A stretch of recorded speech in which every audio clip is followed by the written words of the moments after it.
We are getting dangerously close to a freight rail strike, and I know that doesn't sound like it's going to impact you, but I promise, if it happens, it will. A strike like this would be catastrophic to our economy, gasoline supply, and supply chain. But because of the power that only Congress has over the railroads, it looks like lawmakers will intervene starting tomorrow to stop this looming strike. Now, I want to thank my TikTok subscribers for voting for this story for me to cover as a bonus this week. If you want to vote too, make sure you subscribe to my TikTok page only during my next live event. So here's what's happening. In case you didn't know, a lot of the stuff we consume, buy, and eat travels by train throughout our country. But if there's no one to work those trains or manage those tracks, guess what?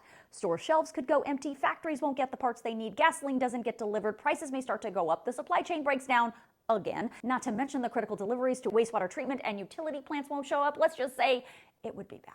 Well, back in September, I told you in all these videos, the rail unions threatened to strike over what they called poor working conditions. After marathon negotiations between the rail unions, the rail carriers, and the Biden administration, they all struck a deal. But that deal had to go back to the union members for a vote.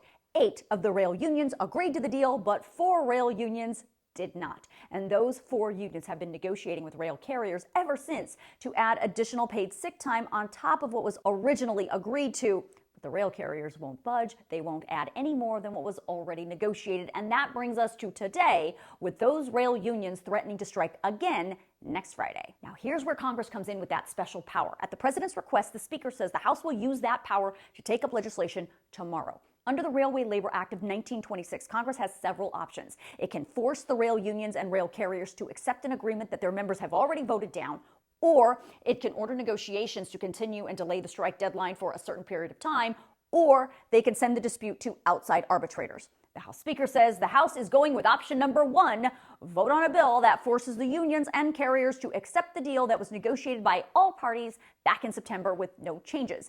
If it passes the House, it will then go to the Senate. The Senate Majority Leader says it will be voted on ASAP, but this entire process is filled with pitfalls and it could go sideways at any point. Now, politically, this move is also problematic.